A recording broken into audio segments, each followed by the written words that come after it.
I know your name, I know you great. Yeah, yeah, yeah.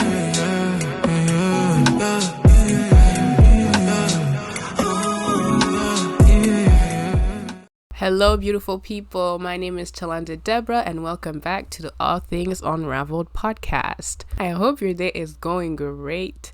I hope that you got a chance to be productive today and, check off things off your to-do list, because I know that feeling. That feeling is great. I want to ask you a question.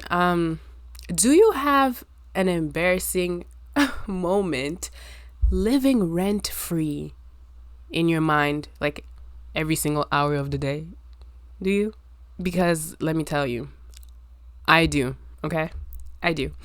And I'm gonna share this with you. I remember back in high school, I got into a fight.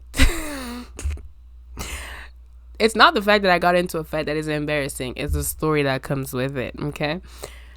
Surprisingly, me, I got into a fight, and the most embarrassing part of this whole thing, y'all, is that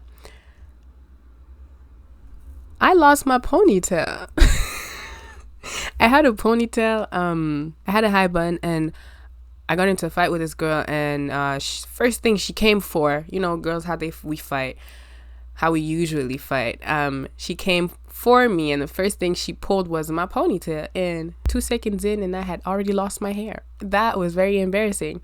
But I got into this fight with this girl who I really considered my friend, like my good friend. Well, when we got into the fight, we weren't as close. But to be fair, y'all, the fight didn't even last like 5 minutes, because a bunch of people came to split us up very quickly. But anywho, the important thing is I got into a fight, and I'm not even proud of saying that. That's so ghetto to me. I'm not gonna lie.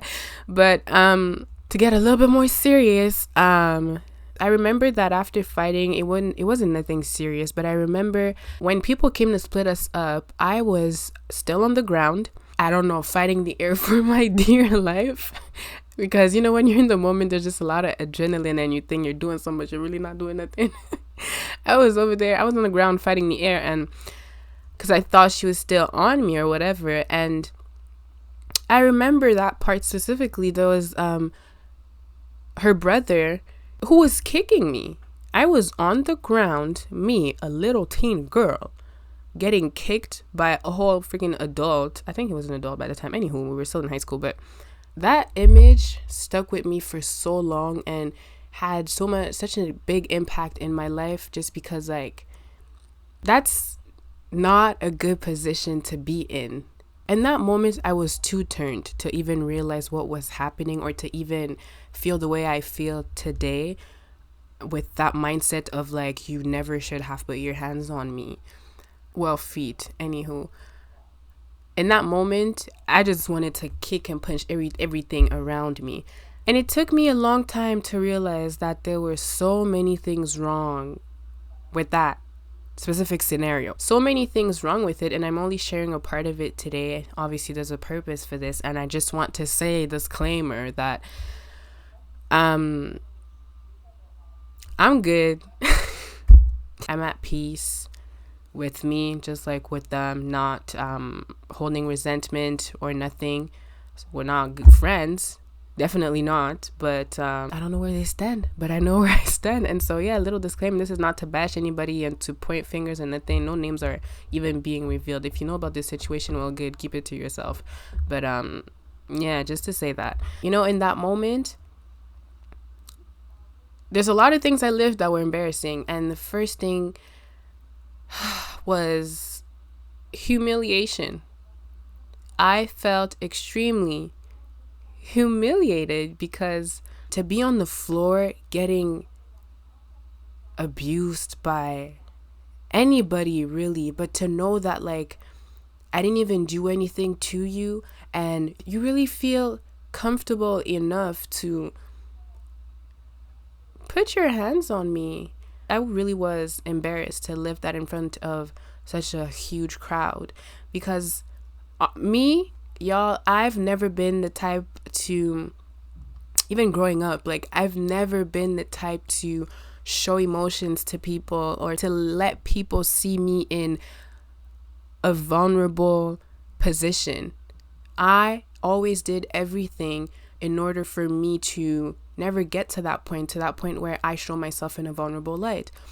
And I was kind of forced into that in that situation because everything happened so fast. But what I mean is, like, by me being in a position that where I'm just so exposed, people can see my emotions, people can see other people hurting me and what is triggering in me. To me, that's like being in, some kind of a vulnerable position.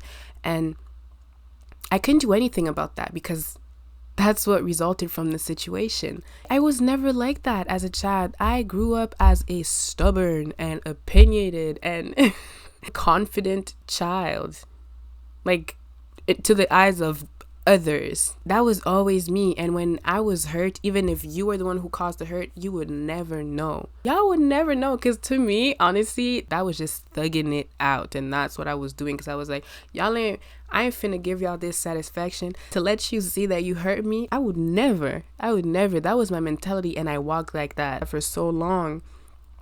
And that moment changed everything, because it's like it was the moment where I was not in control whatsoever. And I was just exposed out there. And in that moment, I also lived betrayal, which was very embarrassing. Like I mentioned, me and that girl, we used to be good friends from a very young age. Honestly, we grew up in like the same neighborhood and same environment and all that stuff. And I really genuinely considered her as a good friend, someone that I liked.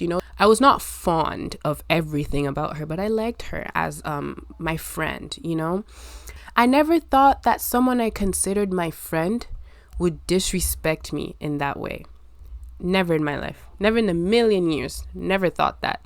In high school and middle school, I was the child who invited everybody to my house. My house was just that place. When you're in high school and your parents are home and you just bring everybody home just because, for no good reason, really. There's no reason to this. You're just being a reckless child and doing whatever.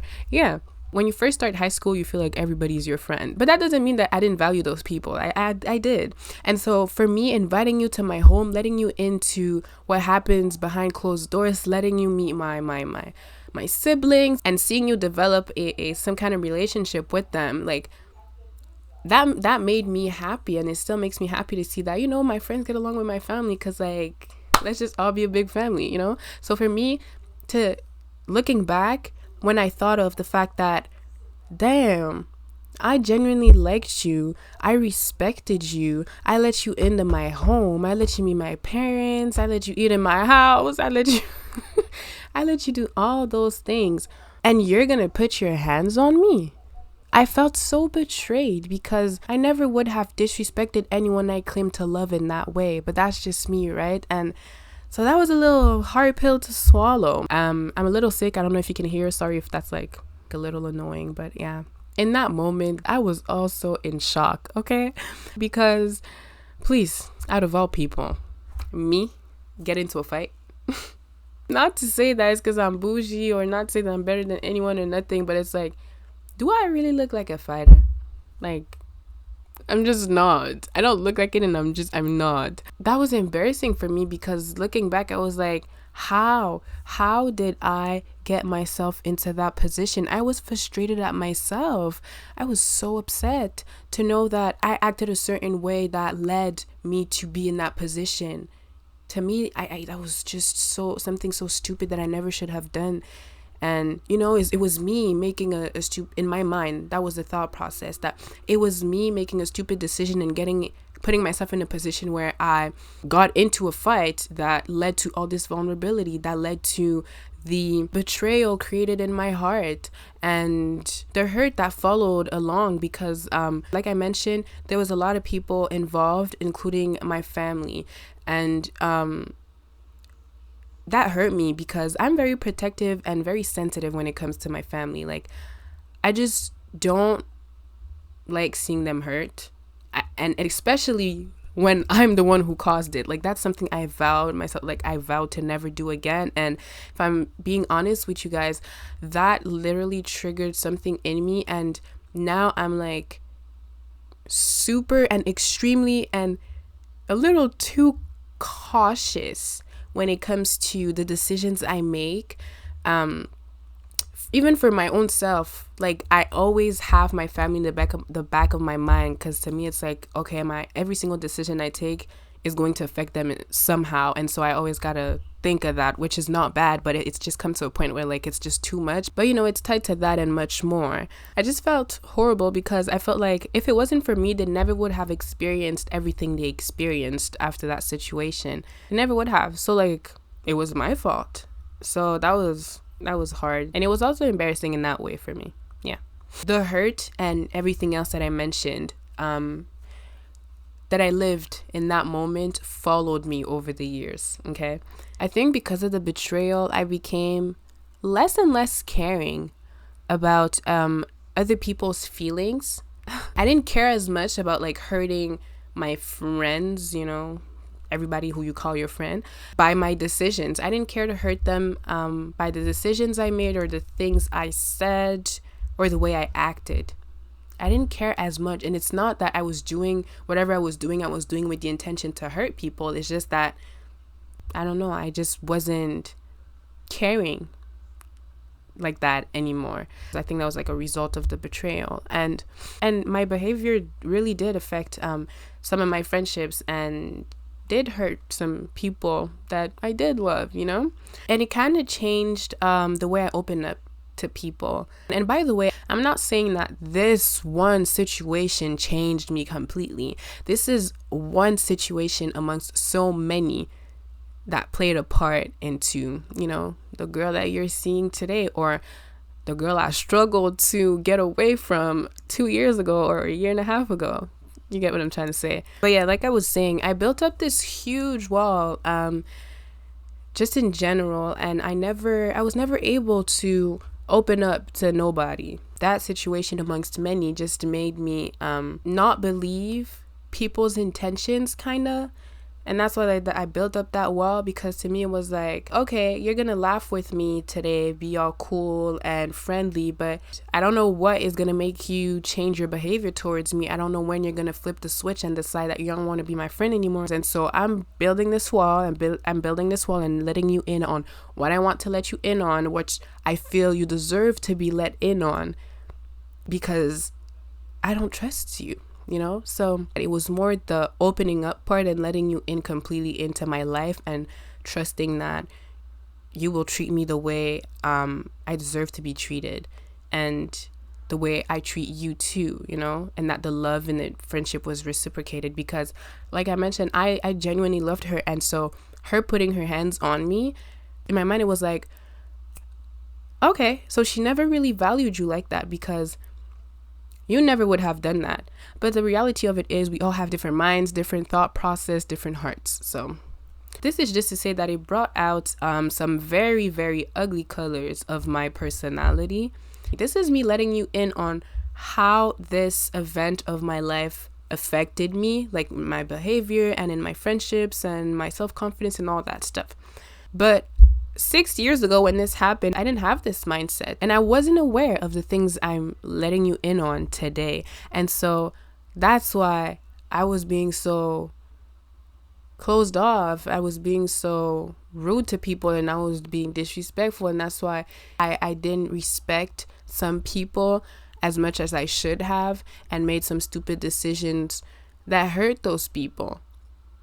This is me kind of explaining my behavior, not because I owe it to anybody, because like I really don't. But I believe that being transparent and giving y'all this story and examples just make the subject clearer. Well, I hope it does. But yeah, so the fact that I never really acknowledged all the pain that resulted after that event created much more issues, because I never took the time to acknowledge where I was at, and to feel my pain and to feel my hurt, and to assess where I was at in life after that time. But I was way too young to do that anyways. I think I was like 15, 16. I think I was 16. It was 16, 15. I was too young. to do that. Not saying that 15 or 16 is too young to be self-aware, but I'm just saying I didn't even know what that was at that time. So yeah, but it was a huge mistake and something I pray I never do again. To move on from a situation that has affected me or hurt me without expressing how I felt or without dealing with my emotions and being there for myself.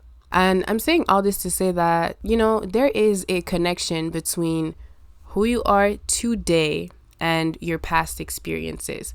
The joyful ones, just like the hurtful ones, the embarrassing ones, the deceptions you've experienced, the shocking things you've heard or seen. I feel like it's very common for people, including me, to move on with our lives without acknowledging the pain we've experienced in our past. And so we fail to recognize the root of that behavior we have today. Like that behavior we want to get rid of. Maybe it's you have too much attitude. Maybe you're too petty. Like, how do you want to get rid of that behavior? How do you want to get rid of that bad attitude when you don't even know where it comes from? One thing I've learned over the years is that you cannot escape the reality of your past, but you sure can make peace with it by choosing acceptance. And I'm only mentioning this story, but there's so many other stories in which I'm at fault too, that I've hurt people too. I've disappointed people, and that sucks, but it's the reality. And the thing is, I can't hold on to those things. I can't hold on to the pain I've inflicted to others, and I can't hold on to the pain that was inflicted to me, because we all hurt people. And once you understand this, I think it's easier to let go of the resentment you might hold towards certain people, And it's not saying holding resentment is only one part of healing. Once you decide that, okay, I forgive you, I'm not trying to be mad at you, that's just one part of you feeling liberated. But then after, you want to pursue healing, and it's in the healing process that you get it in tune with those things, with the connection between your behavior and that event, the connection between your trust issues and that event, the connection between your pain and that event. You really can't hold on to the pain, whether it was inflicted to you or vice versa, because then you're just restraining yourself from growing. And not only growing, but really healing. And let me tell you, there is no growing that happens without healing. That just does not exist. It does not. We've all done or said things that we're probably not too proud of today, And there's this scripture that I love. It's in 2 Corinthians 5:17. It says, "If anyone is in Christ, he is a new creation. The old has gone, the new has come." I think this verse just puts an emphasis on letting go, Like the verse says, when you're in Christ, you become a new creation. Therefore, your old ways, your old habits, your old desires, your old passions, all those things leave. They're not a part of who you are anymore. And that does not mean that just like that, you're going to wake up one morning and all strings will be cut with all those things. No, it also takes a conscious effort of letting go, because you will still have some of those tendencies. And so it's to know that you have been made new through Christ. It's to know that I have been made new, not because I decided, not because I'm wise, not because I'm deserved, but it's really because of Christ. To me, is just so reassuring to know that he's made me this person that I am today. And just this whole thought really pushed me to make peace with my past, y'all, to accept where I was, to accept the things I've done, to accept what I experienced. So essentially, I just had to learn to make peace with my past, literally. And I'm still doing this.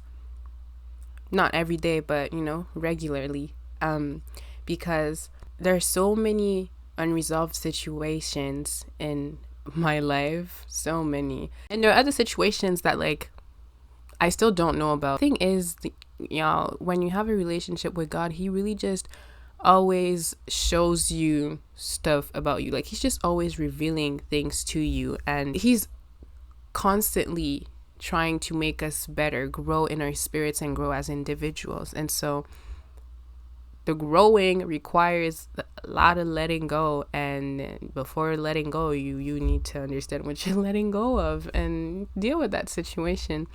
And so making peace with your past, that is the subject for today. To understand your journey, where you've been at, and to accept it. To be at peace with knowing that I was that broken child who accepted X, Y, and Z. I was that broken girl who got cheated on. I was that broken girl who got pregnant when I was a teen. I was that broken girl who bullied others. My word for today is really just to let God do his job and renew your mind, just like your heart. If you know you're still battling with the pain or trauma caused in a specific situation or by a specific individual, let him in on that and allow him to heal you from this situation. It's going to require a lot of work, but it's worth it. It's worth it because you get to see yourself clearly. You get to see this life with a clearer vision, if that makes sense. Like your vision is just not clustered and blurry and blocked by all those things that have happened to you. It allows you to be able to go forward in this life without always having to point fingers, saying like, I'm like this because of her, I'm like this because of that, and she did this and so I'm like this, and da so trust issues and blah. Like, you can't get into this toxic cycle of just always pointing fingers at everybody for the way you are. Gotta take some accountability and make peace with your past. That was my word for today. Thank you all for listening to today's episode. I really hope you took something from this, and that sharing my story helped you maybe relate to something that you've experienced. If you know you're not on good terms with your past, you gotta call her and get it going, get into some serious business. Okay, gotta get into this healing thing. So again, thank you for watching. I hope you have a wonderful day, wonderful night. Take care of yourself, and I will see you on the next episode of the All Things Unraveled podcast. I know your name, I know you great. Yeah, yeah, yeah.